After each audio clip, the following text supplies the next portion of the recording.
आज आपल्या सगळ्यांच्या आवडीचा गुरुवार आणि गुरुवारच्या दिवशी स्वामींसाठी नैवेद्य काय बनवायचा हा मला खूप मोठा प्रश्न पडला होता. तर आज म्हटलं की चला उकडीचे मोदक पण बनवूयात, ते पण आंब्याच्या रसातले. आता घरात तर आंबे खूप होते, तर त्यातला एक आंबा मी घेतला. हा केशर जातीचा आंबा आहे.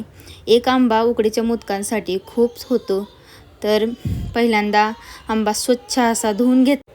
इथे मी 1 वाटीच्या प्रमाणानुसार उकडीचे मोदक तयार करणार होते. त्याच्यासाठी एक आंबा पुरेसा होता. तर पहिल्यांदा 1 वाटी गरम पाणी मी करायला घेतलं आणि त्याच्यामध्ये हा आंब्याचा जो रस काढला होता तो अर्ध्या वाटीच्या प्रमाणानुसार मी या गरम पाण्यामध्ये टाकला. त्याच्यानंतर मी याच पाण्यामध्ये 2 चमचा तूप टाकणार आहे.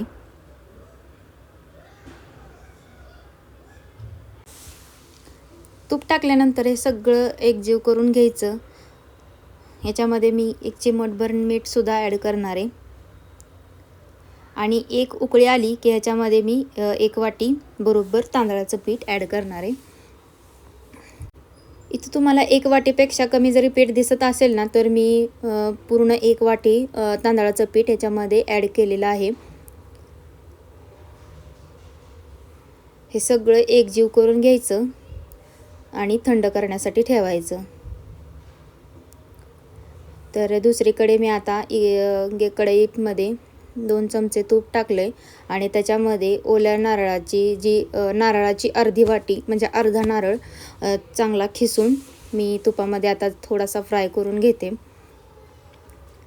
2 मिनटं छान फ्राय केल्यानंतर ना याच्यामध्ये मी गूळ ॲड करते.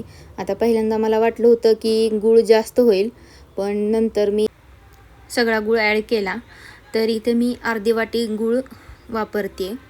तर हे सगळं एकजीव झालं ना की त्याच्यानंतर त्याच्यामध्ये मी वेलची पावडर आणि थोडंसं जायफळ पण किसून टाकलं. थोडंसं मिश्रण पातळ होत चाललं ना, म्हणजे गूळ आटत चाललं ना की त्याच्यामध्ये खसखससुद्धा ॲड करून दिली आणि राहिलेला जो आंब्याचा रस होता ना तो पण ॲड करून घेतला.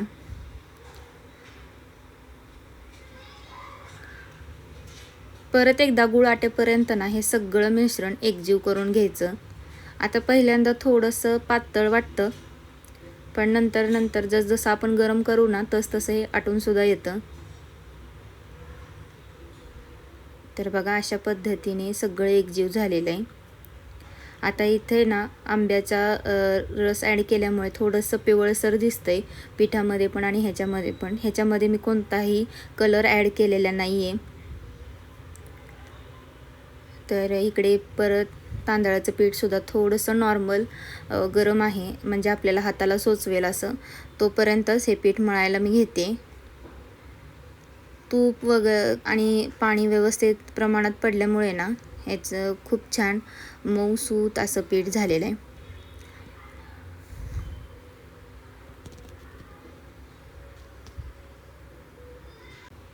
एकीकडे पीठ मळतच दुसरीकडे सारणाचं पण मी बघत होते. मल्हार झोपले तोपर्यंतच मला पटकन करून घ्यायचं होतं, का तर ऑलरेडी मला भरपूर उशीर झाला होता नैवेद्य दाखवण्यासाठी. सकाळी देवपूजा तर मी आवरून घेतली होती, पण नैवेद्य दाखवला नव्हता, म्हणून मल्हारला झोपल्यानंतरच मी ह्याची तयारी करून घेत होते. तर इथे माझं सारण सगळं थंड झाले आणि आता पीठ पण मी जरा कोमट आहे तोपर्यंतच ह्याच्या पाऱ्या करायला घेते. आता उकडीचा मोदक मी फारसा असा दुसरीच वेळ आहे माझी करायची. मी काही याच्यामध्ये एक्सपर्ट नाही आहे, त्याच्यामुळे मी व्हिडिओमध्ये दाखवण्याआधी पहिल्यांदा मला जमतं आहे का नाही हे करून बघितलं एक मोदक आणि नंतर मी दुसरा करायला घेतला. सोबतच मला घरातला स्वयंपाकसुद्धा करायचा होता, तर कढईमध्ये भाजी पण मी करायला टाकली होती. तर अशा पद्धतीने हातानेच मी ही पारी करून घेतली, आपण पुरणपोळीला कशी करतो तशी, आणि त्याच्यामध्ये हे सारण भरून घेतलं.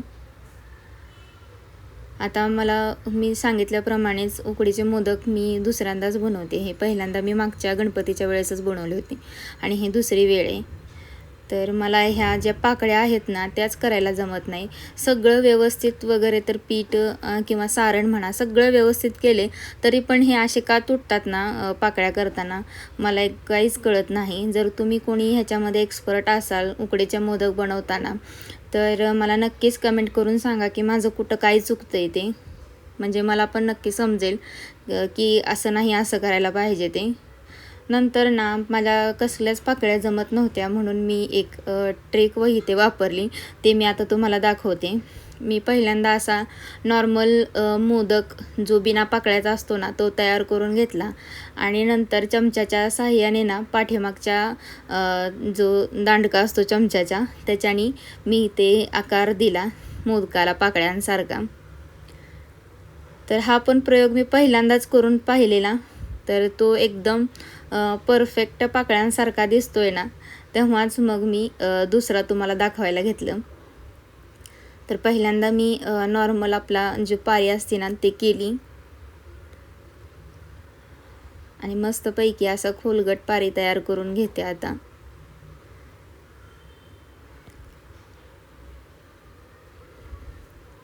पारी माझी तयार झाली की त्याच्यामध्ये मी ही सारण टाकून घेते. जर तुम्हाला वाटत असेल ना की सारण हाताला किंवा बोटांना चिकटते, तर त्याच्यामध्ये थोडंसं तांदळाचं पीठ भुरभुरलं ना की ते सारण आपल्या हाताला वगैरे चिटकत नाही, व्यवस्थित तिथेच बसतं. तर अशा पद्धतीने मोदक पॅक करून घेतला. आता गव्हाच्या पिठाचे मोदक तर काय आपण नेहमीच करतो, त्याला काही असे पाकळ्या वगैरे करायची गरज नाही. ते असं साधं नॉर्मल एकजीव करायला लागलं ना की त्याला पाकळ्या पडून जातात. पण ह्या तांदळाच्या पिठाला तसं होत नाही, ह्याला पाकळ्या तयार कराव्या लागतात. तर हे बघा, अशा पद्धतीने चमच्याच्या साहाय्याने मी याला पाकळ्या करून घेतल्या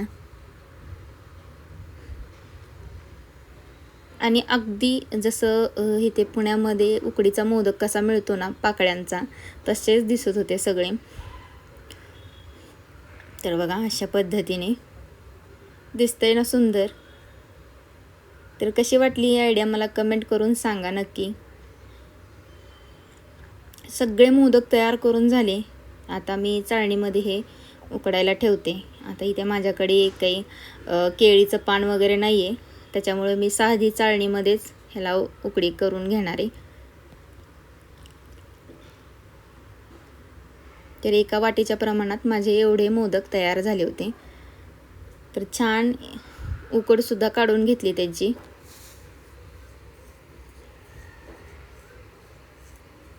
हे बघा, किती छान पिवळसर दिसत आहेत उकडीचे मोदक.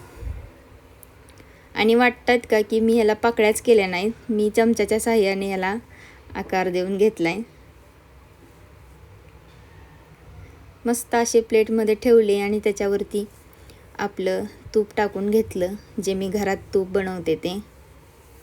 तर टेस्टला तर खूप छान झाले होते मोदक. आतून बघा, असं वाटतच नव्हतं की हे मी केलेत आणि माझी ही दुसरीच वेळ होती मोदक बनवायची. तर स्वामींनासुद्धा मी नैवेद्य दाखवून घेतला.